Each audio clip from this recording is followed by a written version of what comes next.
How Trump won by spending half as much money as Clinton. Over $2.6 billion went to the presidential race alone, according to the Center for Responsive Politics. Republican Donald Trump raised half of what Democrat Hillary Clinton did and still barreled past her to win Tuesday's presidential election. California billionaire Tom Steyer, who directed more than $60 million of his hedge fund fortune to help persuade voters to turn out for Democrats, saw Republicans sweep to control of the White House and both chambers of Congress. The 2016 elections became the latest in a string of volatile federal elections to challenge long-standing notions about the role of money in politics. The 2010 midterm congressional races, for instance, saw upstart Tea Party candidates topple well-funded incumbents around the country as voters grappled with a tough economy and concerns about the Affordable Care Act.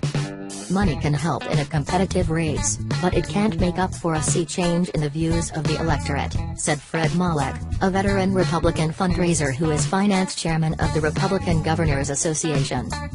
But the 2016 president contest marks the first time since the 1996 showdown between Bob Dole and Bill Clinton showdown in which the president-elect has raised less money than his rival, according to a review by the nonpartisan Center for Responsive Politics. From the start, Trump took an unorthodox approach to fundraising. The real estate magnate did not start raising money in earnest until late May, and he pumped about $66 million of his own cash into the contest. When several of his GOP rivals flew to a Southern California resort last year to court conservative billionaire Charles Koch and his network of super-rich donors, Trump taunted them on Twitter as puppets there to beg for money. In the final months of the campaign, Trump collaborated with the Republican National Committee on high-dollar fundraising events, but his long-shot bid also was fueled by small donors. Contributions of $200 or less accounted for about 64% of his total donations from others. By contrast, about 26% of Clinton's donations through October 19 came in amounts that small. "We had enough money and the right candidate. It's as simple as that," said Louis Eisenberg, the Republican National Committee's finance chairman. Secretary Clinton had all the money, all the Hollywood talent, most of the media and everything else with her.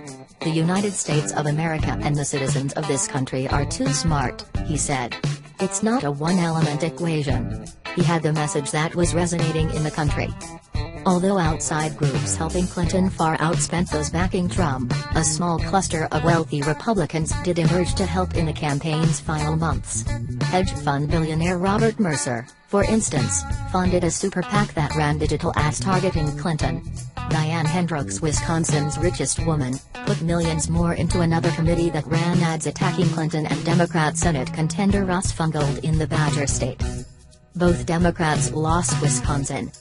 Steyer was the Democratic Party's top super PAC donor as of mid-October and sought to mobilize voters who care about the environment and other liberal issues to vote.